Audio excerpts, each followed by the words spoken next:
Assalamualaikum warahmatullahi wabarakatuh. Kami dari kelompok 9 ingin menyampaikan hasil diskusi kami.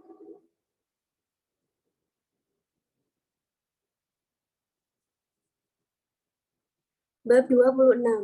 Audit atas proses right issue.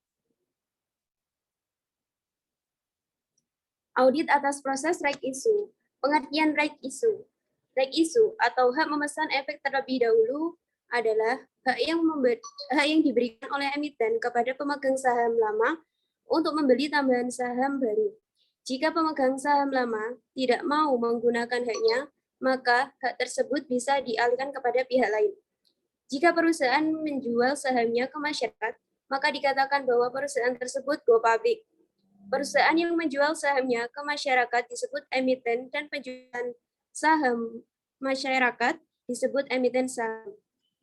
Laporan keuangan tahunan harus diaudit oleh AP anggota Forum Akuntan Pasar Modal, sedangkan laporan keuangan tengah tahunan bisa diaudit atau review terbatas oleh KAP yang memiliki AP anggota FAPM atau disusun oleh manajemen tanpa review terbatas atau tanpa audit.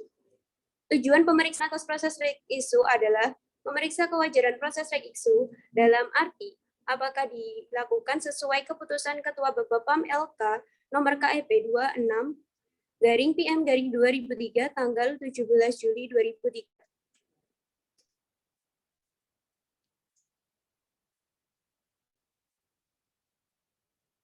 Persyaratan yang harus dipenuhi untuk proses go public. Yang pertama, perusahaan harus transparan, dalam arti harus ada keterbukaan mengenai keadaan keuangan perusahaan dan kegiatan operasinya. Yang kedua, sistem akuntansi dan pengendalian intern perusahaan harus cukup baik. Yang ketiga, kondisi keuangan dan hasil usaha perusahaan beberapa tahun yang lalu, sekarang, dan beberapa tahun yang akan datang harus cukup baik. Yang keempat, perusahaan harus menyiapkan prospektus. Yang kelima, harus ada tax clearance dari Dirjen Pajak yang menyatakan tidak ada kewajiban pajak perusahaan yang tertunggak. Yang keenam, tidak ada masalah hukum yang menyangkut perusahaan di pengadilan.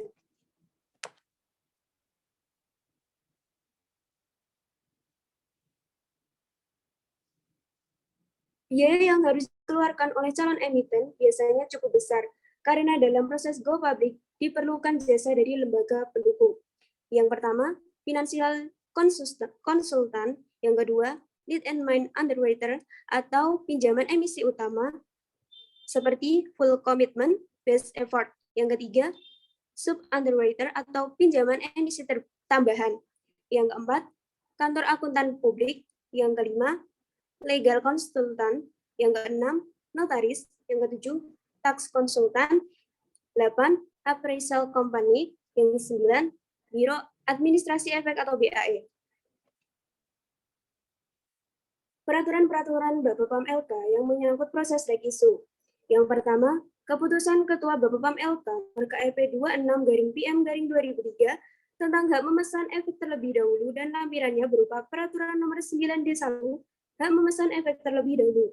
Yang kedua, keputusan Ketua Bapepam LK nomor KEP 08/PM/2000 pedoman mengenai bentuk dan isi pernyataan pendaftaran dalam rangka penerbitan hak memesan terlebih dahulu dan lampirannya berupa Peraturan Nomor 9 D2 pedoman mengenai bentuk dan isi pernyataan pendaftaran dalam rangka penerbitan hak memesan terlebih dahulu.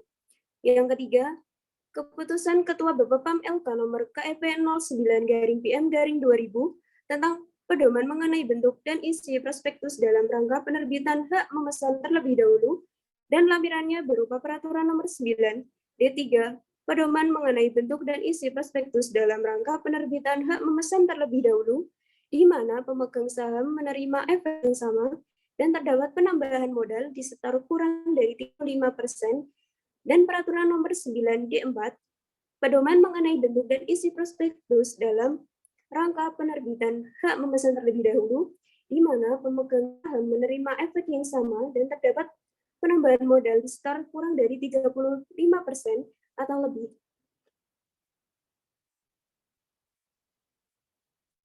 Audit prosedur atas proses reg issue. Yang pertama, meminta fotokopi pernyataan pendaftaran dan memeriksa apakah pernyataan pendaftaran tersebut sesuai dengan Peraturan Nomor 9 D2. Yang kedua, meminta fotokopi prospektus atau iklan prospektus tersebut dan memeriksa apakah bentuk isi prospektus sesuai dengan Peraturan Nomor 9 D3 atau 9 D4. Yang ketiga, meminta akta notaris berhubungan dengan rek isu. Yang keempat, membandingkan laporan hasil pencetakan saham dengan daftar hasil pencetakan saham yang diterbitkan oleh Biro Akademik Efek yang mengelola administrasi saham perusahaan. Yang kelima, memeriksa formulir konfirmasi pencetakan saham mengenai jumlah saham yang dipesan oleh para pemegang saham perusahaan dan jumlah yang seharusnya menjadi hak mereka. Yang keenam, memeriksa formulir konfirmasi pencetakan saham mengetahui kesesuaian hasil pencetakan dan keputusan rapat umum luar biasa para pemegang saham. Yang ketujuh, meminta rekening koran atau daftar pembayaran atas saham yang dibeli oleh para pemegang saham. Yang kedelapan, mengisi surat konfirmasi kepada pemegang saham utama perusahaan bahwa sisa saham yang tidak diambil oleh pemegang atau pemegang saham lama akan dibeli oleh pemegang saham utama. Selanjutnya akan dibacakan oleh Mbak Nita Khairunisa.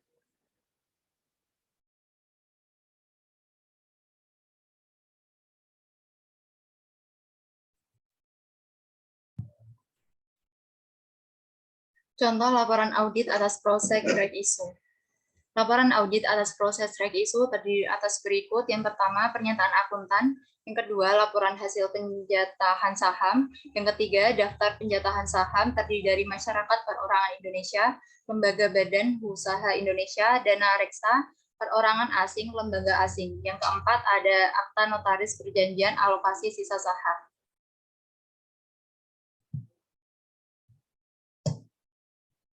Bab 27, jasa-jasa selain audit yang bisa diberikan kantor akuntan publik.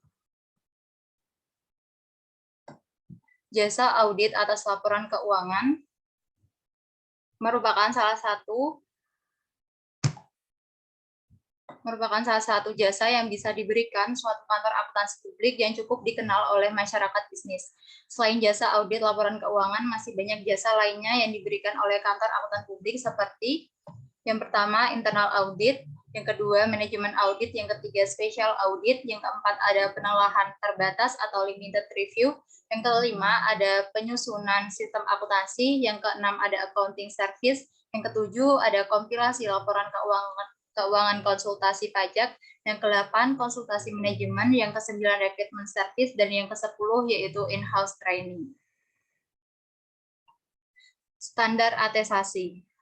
Standar atestasi disahkan oleh Ikatan Akuntansi Indonesia pada tanggal 1 Agustus 1994 dan berlaku efektif untuk laporan penugasan atestasi yang diterbitkan tanggal 1 Oktober 1994. Selain itu, telah diterbitkan juga serangkaian pernyataan standar atestasi atau PSAT. Standar tersebut telah direvisi dalam SPAP 2011. Standar atestasi merupakan landasan konseptual untuk berbagai tipe jasa yang dihasilkan oleh akuntan publik bagi masyarakat. Suatu perikatan atestasi adalah penugasan yang di dalamnya praktisi mengadakan perikatan untuk menerbitkan komunikasi tertulis yang menyatakan suatu simpulan tentang kendala asersi tertulis yang menjadi tanggung jawab pihak lain. Atestasi atau attestation adalah suatu pernyataan pendapat atau pertimbangan yang independen dan kompeten tentang apakah asersi suatu entitas sesuai dalam semua hal yang material dengan kriteria yang telah ditetapkan.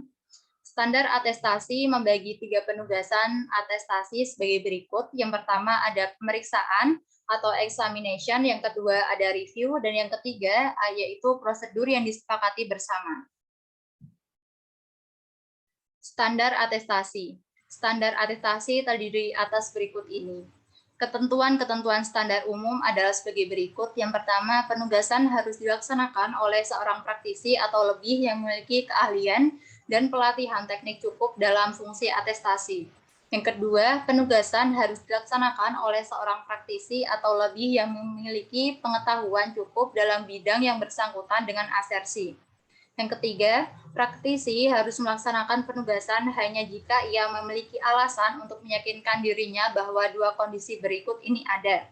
Yang pertama ada asersi dapat dinilai dengan kriteria rasional, dan yang kedua yaitu asersi tersebut dapat diestimasi atau diukur secara konsisten dan rasional dengan menggunakan kriteria tersebut. Yang keempat selanjutnya yaitu dalam semua hal yang bersangkutan dengan perikatan, sikap mental yang independensi harus dipertahankan oleh praktisi. Dan yang kelima yaitu kecermatan dan kesamaan meletakkan tanggung jawab di pundak praktisi yang terlibat dalam perikatan untuk mengamati setiap tanda atestasi. Standar pekerjaan lapangan. Ketentuan-ketentuan dalam standar laporan adalah sebagai berikut. Yang pertama, pekerjaan harus direncanakan sebaik-baiknya dan jika digunakan asisten, harus disupervisi dengan semestinya. Dan yang kedua, bukti yang cukup harus diperoleh untuk diberikan dasar rasional bagi simpulan yang digunakan dalam laporan. Standar laporan. Ketentuan-ketentuan dalam standar laporan adalah sebagai berikut. Yang pertama, ada laporan harus menyebutkan asersi yang dilaporkan dan menyatakan sifat penugasan perikatan atestasi yang bersangkutan. Yang kedua, laporan harus menyatakan simpulan praktisi apakah asersi disajikan sesuai dengan standar yang telah ditetapkan atau kriteria yang dinyatakan sebagai alat ukur. Yang ketiga, laporan harus menyatakan semua kebutuhan praktisi yang signifikan tentang perikatan dan penyajian asersi. Dan yang terakhir yaitu laporan suatu perikatan untuk mengevaluasi suatu asersi yang disusun berdasarkan kriteria yang disepakati atau berdasarkan suatu penugasan untuk melaksanakan kesepakatan berisi tentang keterbatasan pemakaian laporan hanya oleh pihak-pihak yang menyepakati kriteria atau prosedur tersebut. Informasi keuangan interim. Informasi keuangan interim adalah informasi keuangan atau laporan keuangan untuk jangka waktu kurang dari setahun penuh atau untuk jangka waktu 12 bulan namun berakhir pada tanggal selain tanggal akhir tahun buku perusahaan. Tujuan review informasi keuangan interim yaitu untuk memberikan dasar bagi akuntan publik dalam melaporkan apakah perlu dilakukan modifikasi material atas informasi tersebut agar sesuai dengan prinsip akuntansi yang berlaku umum di Indonesia. Prosedur yang harus diterapkan oleh akuntan publik diantaranya yaitu yang pertama dengan meminta keterangan mengenai pengendalian intern dan perubahan signifikan dalam pengendalian intern. Yang kedua dengan menerapkan prosedur analitis untuk mengidentifikasi dan memberikan dasar untuk mengajukan pertanyaan tentang hubungan dan pos individual yang tampak luar biasa. Yang ketiga, yaitu dengan membaca aturan rapat pemegang saham, Dewan Komisaris, dan komite yang dibentuk oleh Dewan Komisaris untuk mengidentifikasikan tindakan yang dapat mempengaruhi informasi keuangan intern. Dan yang keempat, yaitu dengan membaca informasi keuangan intern untuk mempertimbangkan berdasarkan informasi yang diperoleh akuntan, apakah informasi yang dilaporkan sesuai dengan prinsip akuntansi yang berlaku umum di Indonesia. Yang terakhir yaitu dengan menanyakan kepada pejabat perusahaan yang bertanggung jawab atas masalah keuangan dan akuntansi. Standar jasa akuntansi dan review. Kompilasi laporan keuangan adalah penyajian dalam bentuk laporan keuangan, informasi yang merupakan pernyataan manajemen atau pemilik tanpa usaha untuk memberikan pernyataan suatu keyakinan apapun terhadap laporan tersebut. Sedangkan pengertian dari review atas laporan keuangan adalah pelaksanaan prosedur, permintaan keterangan, dan analisis yang menghasilkan dasar memadai bagi akuntan untuk memberikan keyakinan terbatas bahwa tidak terdapat modifikasi material yang harus dilakukan atas laporan keuangan agar laporan tersebut sesuai dengan standar akuntansi keuangan di Indonesia atau sesuai dengan akuntansi basis akuntansi komprehensif yang lain. Laporan keuangan yang dikompilasi tanpa audit atau review oleh akuntan harus disertai dengan suatu bentuk laporan akuntan yang menyatakan bahwa kompilasi telah dilakukan sesuai dengan standar jasa akuntansi dan review. Yang kedua, kompilasi terbatas pada penyajian informasi dalam bentuk laporan keuangan yang merupakan representasi manajemen atau pemilik. Yang ketiga yaitu laporan keuangan tidak diaudit atau direview dan dengan demikian akuntan tidak menyatakan pendapat atau bentuk keyakinan lain apapun. Selanjutnya akan dibacakan oleh Mbak Oktiviani.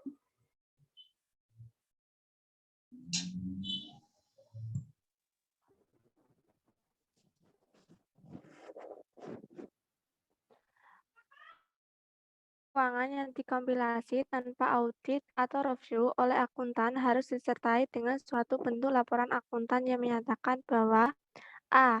Kompilasi akuntansi dan review. B. Kompilasi terbatas pada penyajian informasi merupakan representasi manajemen atau pemilik. C. Laporan keuangan tidak diaudit atau direview dan dengan demikian akun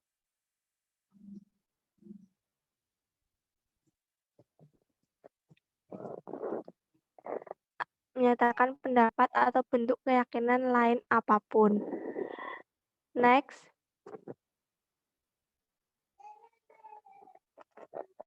review oleh akuntan harus disertai dengan laporan bahwa A. Review dilaksanakan sesuai dengan standar jasa akuntansi dan review.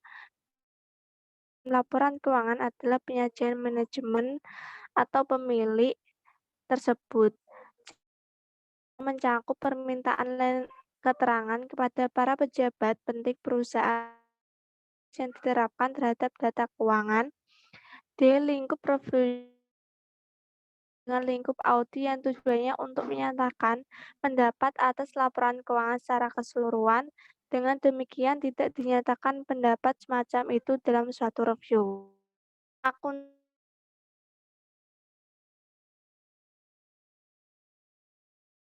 tidak mengetahui adanya sesuai dengan standar akuntansi keuangan di Indonesia. Next. Perkembangan baru. IAPI telah mengeluarkan standar perikatan review SPR 2400 tentang perikatan untuk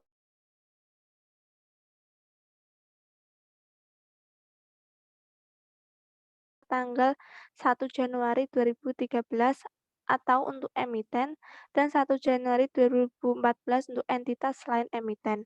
Tujuan suatu review atas laporan keuangan adalah untuk memungkinkan seorang praktisi menyatakan apakah atas dasar prosedur yang menyediakan semua bukti sebagaimana disyaratkan dalam suatu audit. Prinsip etika yang mengatur tanggung jawab profesional praktisi adalah A. Independensi, B. Integritas, C. Objektivitas, D. Kompetensi dan kecermatan profesional, E. Kerahasiaan, F. Perilaku profesional, dan terakhir standar teknis. Hal-hal yang dicantumkan dalam surat perikatan mencakup tujuan jasa yang akan dilaksanakan, tanggung jawab manajemen atas laporan keuangan, ruang lingkup review termasuk pengajuan ke SPR, aksen tidak terbatas ke catatan, dokumentasi, dan informasi lain yang diminta berkaitan dengan review, dan terakhir suatu laporan yang diharapkan akan diserahkan. Di samping penjelasan tersebut, terdapat contoh surat perikatan untuk suatu review atas laporan keuangan. Next. Prosedur untuk mereview laporan keuangan.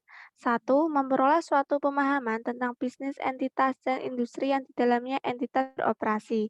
2. Meminta keterangan tentang prinsip dan praktik akuntansi entitas. 3. Meminta keterangan tentang prosedur entitas untuk mencatat, menggolongkan, dan meringkas transaksi dalam laporan keuangan. 4. Meminta keterangan berkaitan seluruh eksersi material dalam laporan keuangan. 5. Prosedur analisis dirancang untuk mengidentifikasi hubungan dengan unsur-unsur individual yang tampak tidak biasa. Next. Unsur-unsur pokok dalam review laporan keuangan. Yang pertama, adanya judul. Yang kedua, pihak yang dituju. Yang ketiga, paragraf pembuka atau pendahuluan. Yang keempat, paragraf ruang lingkup yang menjelaskan sifat suatu review. Yang kelima, yaitu pernyataan keyakinan negatif. Keenam, nama anggota akuntan publik, seperti tanda tangan, nama, nomor registrasi akuntan publik, nomor registrasi kantor akuntan publik, dan lain-lain. Dan terakhir yaitu adanya tanggal laporan dan alamat kantor akuntan publik. Next.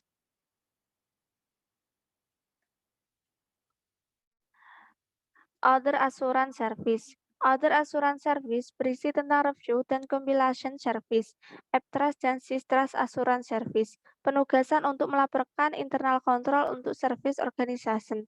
Penugasan khusus untuk jasa atestasi terhadap prospektif financial statement.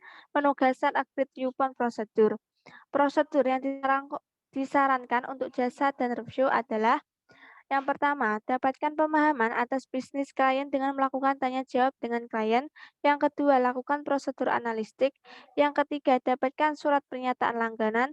Dan yang terakhir, siapkan kertas kerja pemeriksaan. Next. Jasa kompilasi. Persyaratan untuk jasa kompilasi. Yang pertama, pahami bisnis klien. Yang kedua, pahami prinsip dan praktik akuntansi untuk perusahaan sejenis. Yang ketiga, pastikan apakah informasi dari klien memuaskan. Yang keempat, review laporan keuangan kompilasi apakah ada penghilangan atau kesalahan dalam perhitungan matematis atau penyimpangan dari SAK. Bentuk laporan kompilasi tanpa independensi diberikan dalam auditor tidak independen terhadap klien. Dalam hal ini, auditor harus menambahkan paragraf akhir yang menyatakan kami tidak independen terhadap klien. Next. Nah, berikut ini ada bentuk laporan review tanpa modifikasi dan contoh laporan tidak wajar untuk penyimpangan dari SAK. Selanjutnya ada contoh laporan kompilasi dengan full disclosure dan contoh laporan kompilasi dengan non-disclosure. Selanjutnya akan ditutup oleh Mbak Ayunin.